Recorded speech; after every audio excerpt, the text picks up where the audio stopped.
Dear student, 10th class, English reader, chapter 8, Bowling. Its summary is very interesting. It means the bowling is a more important chapter and it also give knowledge to us. The bowling was written by Khwaja Ahmad Abbas Dwara, who was a popular Indian film director. ये भारतीय cinema के director थे जिन्होंने ये कहानी लिखी. Journalist थे, novelist थे. Now for his work in Hindi, Urdu and other language. इन्होंने बहुत सारी लैंग्वेज में स्टोरीज लिखी. This story is about a young girl name Sulekha. यहाँ पर एक लड़की है जिसका नाम सुलेखा है, लेकिन लोग उसे प्यार से भोली कहते हैं. तो कह सकते हैं कि उसका फिट नेम जो था वो भोली. तो जब वो सिंपल नेचर, वो बहुत शांत स्वभाव की लड़की थी, इसलिए लोग उसे भोली कहते थे. अब ये शांत स्वभाव की क्यों थी? तो when she was 10 months old, तो she fell from her coat. Coat means चारपाई. जब ये लड़की 10 महीने की थी तो जिस चारपाई पे वो लेटी हुई थी वहां से वो गिर जाती है. तो बीच के some civil damage of her brain, और उसके दिमाग में चोट लग जाती. And she used to stammer, तो वो हकलाना शुरू कर देती है. साथ में जब वो हकलाती है तो लोग उसकी मजाक उड़ाते हैं. राइट.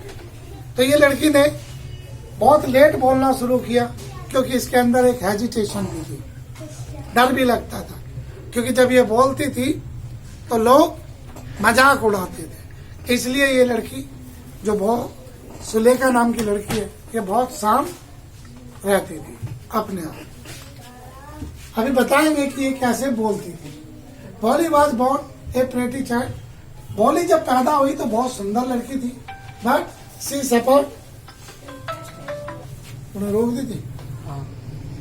उसको अभी रुक.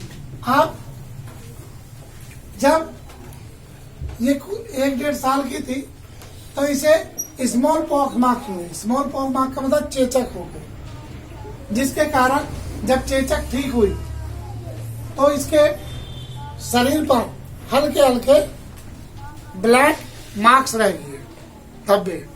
तो जिस कारण इसकी सुंदरता कम हो गई.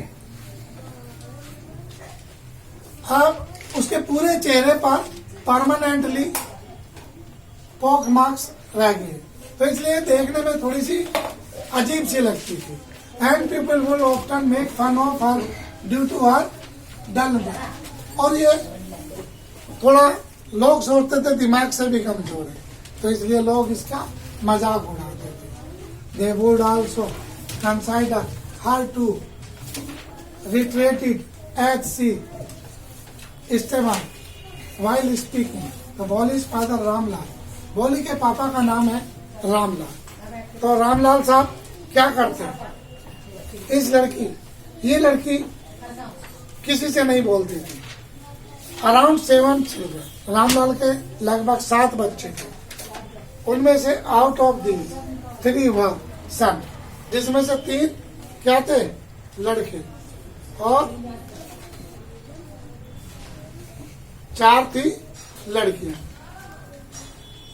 भोली जो थी तो और अब सबलिंग, सब इसके जो भाई थे, बहन थे भोली के, ये सब क्या थे? अच्छे थे. सिर्फ भोली ही ऐसी थी. वन डे, एक दिन तहसील साहिब, जो तहसीलदार है, has come to perform an inaugural ceremony a primary school for girl in the village. इनके जो 6 भाई बहन थे वो गांव से बाहर पढ़ने के लिए जाते थे. भोली को इसके पापा स्कूल नहीं भेजते थे. क्यों नहीं भेजते थे? एक तो ये हकलाती थी, स्टमर थी. दूसरी, थोड़ी सी दिमाग से भी कमजोर थी, क्योंकि इसके सर में बचपन में चोट लग गई थी। अब तहसीलदार साहब आते हैं और तहसीलदार साहब आके उस लड़की को उस स्कूल में एक प्राइमरी स्कूल का ओपन करने का उद्घाटन करते हैं।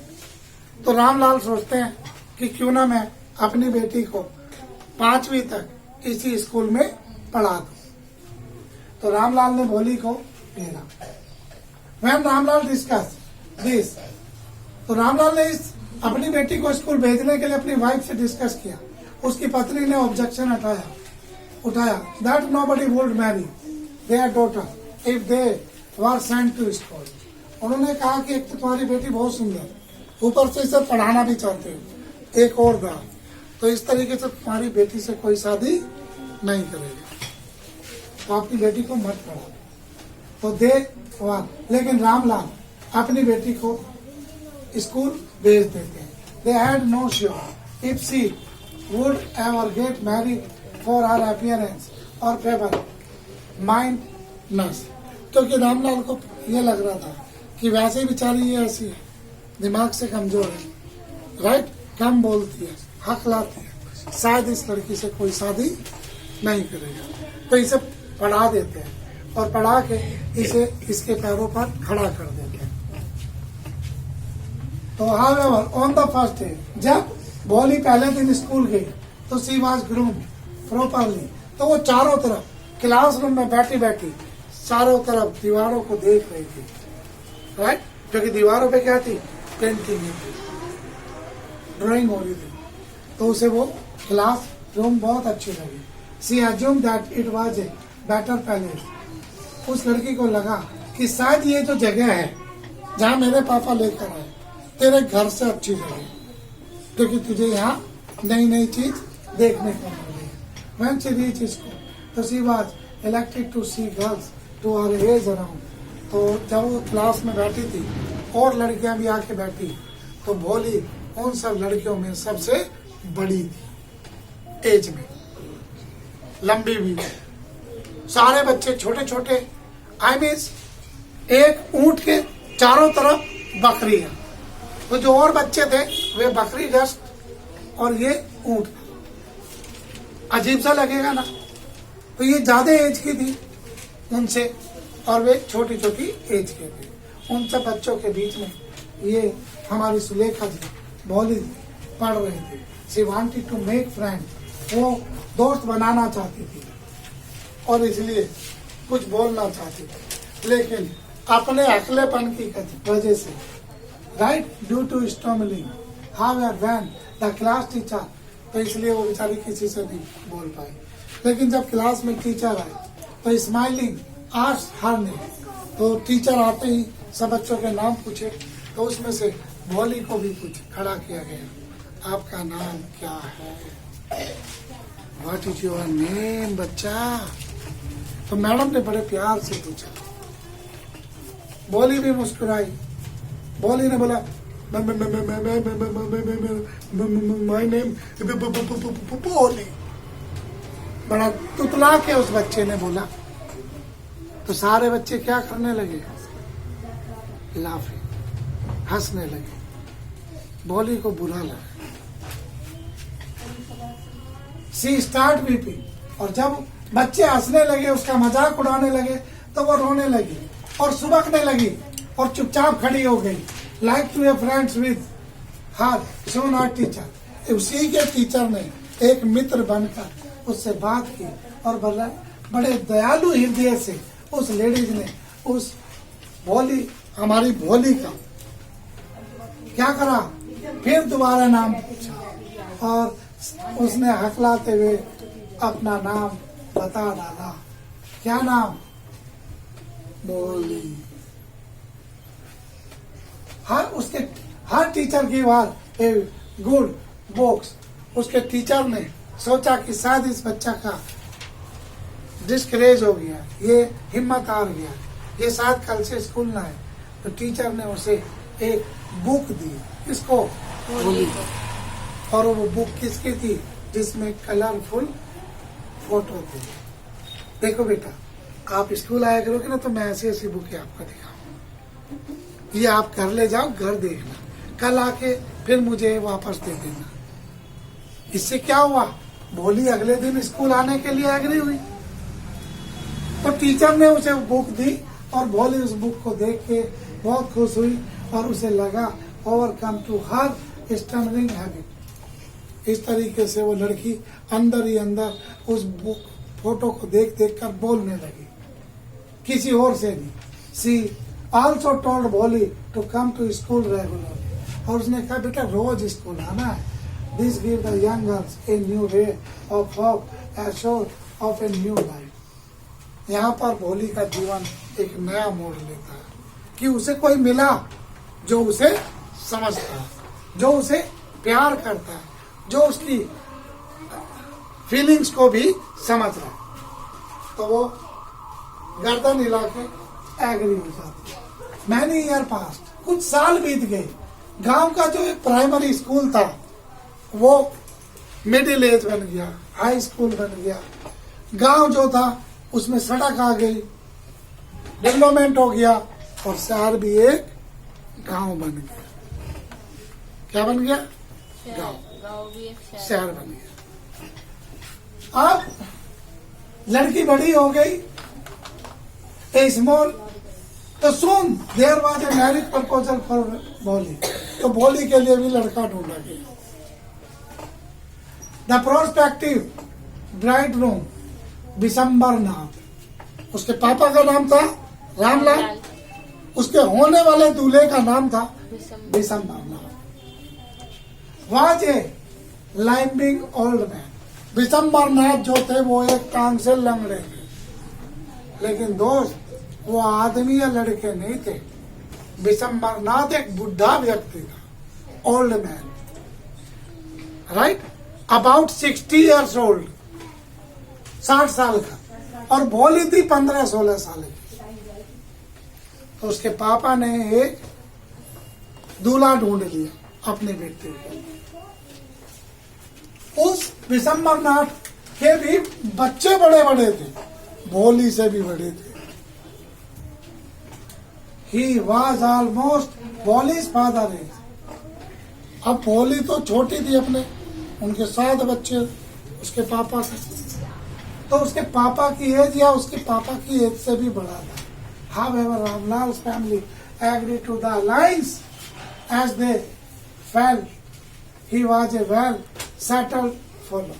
रामलाल का परिवार इसलिए सहमत हो गया क्योंकि बिशंबर नाथ एक अमीर आदमी था, पैसे में धनी था, राइट, और उसकी पत्नी मर गई थी। तो इसलिए बिशंबर नाथ को वे तय कर लेते हैं कि हमारी बेटी का यहाँ फ्यूचर जो है अच्छे पैसे से कट जाएगा। भोली's elder sister was, however, envious of the great pomp and show at their younger sister wedding। अब उसकी जो बहनें थी वो सब उसका मजाक उड़ा रही थी और कह रही थी, बहन कोई नहीं, हम तुम हंस लेंगे, कूद लेंगे, पर तू सोच तेरा दूल्हा कैसा है, पर तेरे जैसी को ऐसा ही मिल जाए वही काफी है। तो बहनें भी उसे ताना सा मार रही, लेकिन भोली कुछ नहीं बोली।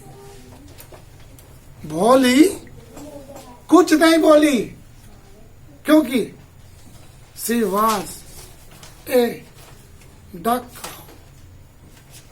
एक प्यारी सी शांत स्वभाव की गाय थी वो। However, when the groom Bishambar Nath was about to put the girl in, अब भैया शादी हो गई, शादी होने लगी, बारात आ गई, सब एंजॉय कर रहे थे, लेकिन भोली बेचारी चुपचाप थी। फेरों पे भोली आ गई, हमारे बिशंबर नाथ भी लंगड़ाते हुए आ गए। अब जैसे ही बिशंबर नाथ भोली के गले में वरमाला डाल रहे थे, देखते हो ना स्टेज में शादियों में लड़का लड़की एक दूसरे को माला पहनाते, उसे गर्लैंड सेरेमनी कहते हैं, राइट। तो जब विशंबरनाथ भोली के गले में माला पहना रहे थे, अचानक भोली का पल्ला पीछे को हो जाता है और विशंबरनाथ की नजर भोली के चेहरे पर पड़ जाती है। तो क्या देखते हैं हम विशंबरनाथ जी? देखते हैं the garland, a woman slowly slip the veil from भोली's फेस। एक औरत बड़े प्यार से भोली का चेहरा उगाड़ देती है। घूंघट, the groom was surprised to see the pock marks on her face। अब विशंबरनाथ उछल पड़ते हैं, इसके चेहरे में तो काले काले धब्बे हैं। क्या काले काले दाग हैं? मुझे तो बड़ी अच्छी लड़की बताई थी, मैं तो देखी भी नहीं, मैं बारात भी ले आया, ये लड़की तो मुझे पसंद ही नहीं, क्योंकि इसके चेहरे पर पोक मार्क्स हैं। Right, and refuse to marry. उसने कहा मैं शादी नहीं करूंगा। हर विदाउट ए डोरी, बिना दहेज के। मुझे दहेज में कितने चाहिए? 5,000 रुपीज। 5,000 रुपये दो तो मैं इस लड़की से शादी कर लूंगा, नहीं तो मैं इससे शादी नहीं करूंगा। अब रामलाल तो अमीर था नहीं, क्या होगा देखो। सोचने वाली बात है भाई। However, the groom tried to garland the bride, Bolly help। अब रामलाल 5,000 रुपये देने को तैयार हो जाते हैं। जैसे ही विशंबरनाथ 5,000 की हामी और दहेज स्वीकारते हैं तो खुश होके वो माला उठाते हैं और भोली के गले में पहनाने लगते हैं। कौन? विशंबरनाथ दोबारा। The Bholi held his hand, Bholi ने उसका हाथ पकड़ लिया। किसका? जैसे ही वो माला पहना रहा था, बॉली ने हाथ लिए और हाथ वहीं रोक दिया। रुक जा। बोली कुछ नहीं, सिर्फ हाथ से उसका हाथ पकड़ा। And garland refuse to marry such a various person. मैं तेरे जैसे सेल्फिश, वॉरियस, स्वार्थी व्यक्ति से शादी नहीं कर सकती। किसने कहा? बोली।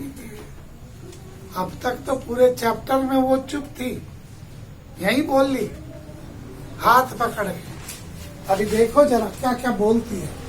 All the people present in the wedding, जितने भी लोग वहां उपस्थित थे वर स्टम्प, सब आश्चर्यचकित है, सब शांत हो गए, सरप्राइजली हो गए कि जो लड़की कभी कुछ नहीं बोलती थी, एक डक काऊ थी, वो आज पूरी पब्लिक में दूल्हे का हाथ पकड़ के कहती है, you are selfish, greedy, various person, you have no heart, you are a heart creature man, तेरा तो दिल ही नहीं है, you have no respect in the society. वो हिंदी में बात नहीं करती, वो टोटल इंग्लिश में बात करती, right. Present in the stump to see the how confidently, कितना गर्व था, कॉन्फिडेंस था उस लड़की को, अपने ऊपर पूरा विश्वास था। स्पोक विदाउट स्टमिंग, बिना हकलाए बोली। भैया अब तक तो हकलाती वाली सुनी थी, बिना हकलाए बोली। The groom felt insult and return to his village, और उसने विशंबरनाथ की बेइज्जती कर दी। विशंबरनाथ बारात लेके वापस चले गए। लेटर बोली assured her father that she will take care of him। अब यहाँ पे हम थोड़ा सा इंटरटेनमेंट करते हैं। जब लोग वो जा रहे थे, बाराती जा रहे थे, दूल्हा वापस जा रहा था, तो बोली ने माला फेंक कर मारी और कहा, लोगों ने कहा कि अब तेरी लड़की से कौन शादी करेगा? रामलाल तेरी लड़की ने तो तेरा सब कुछ बर्बाद कर दिया। तब भोली अनाउंस करती है कि मैं आज एक शपथ लेती हूँ। क्या लेती हूँ? मैं पूरी जिंदगी अपने माँ बाप की केयर करूंगी बुढ़ापे में, and will become the teacher, और एक अध्यापिका बनूंगी अपने ही स्कूल में, और पैसा कमाऊंगी, और आजीवन अपने माँ बाप के साथ ही रहूंगी। मुझे कोई लंगड़ा दूल्हा नहीं चाहिए, मुझे कोई ओल्ड मैन नहीं चाहिए, राइट? सेम स्कूल में, and learn many new good things, और बच्चों को नई नई चीजें सिखाऊंगी। लुकिंग दिस भोली teacher who was watching from A distance, वही टीचर जिसने भोली को बचपन में एक पेंटिंग बुक दी थी, राइट? एक कलरफुल पिक्चर की बुक दी थी। वो टीचर भी उस भीड़ में थी, वो दूर से सब कुछ देख रही थी, और भोली के कॉन्फिडेंस को देखकर आज वो टीचर क्या बन गई थी? स्कूल की हेडमास्टर, प्रिंसिपल बन गई थी। जब उसने देखा कि उसका कॉन्फिडेंस इतना अच्छा है, किसका? भोली का, तो उसने उसे स्कूल का टीचर बना दिया और सेटिस्फाई द भोली क्रेज, और भोली की हिम्मत की तारीफ की, and confidence exist in so many people, और सब लोगों को कहा। तो तब उसके पापा बोलते हैं, यहाँ एक डायलॉग हम अपनी तरफ से जोड़ते हैं। उसके पापा बोलते हैं, भोली तू आज से पहले क्यों नहीं बोली? अगर बोलती तो मैं लंगड़ा बूढ़ा दूल्हा नहीं ढूंढता। से ना, कैसी लगी स्टोरी? Thank you, bye.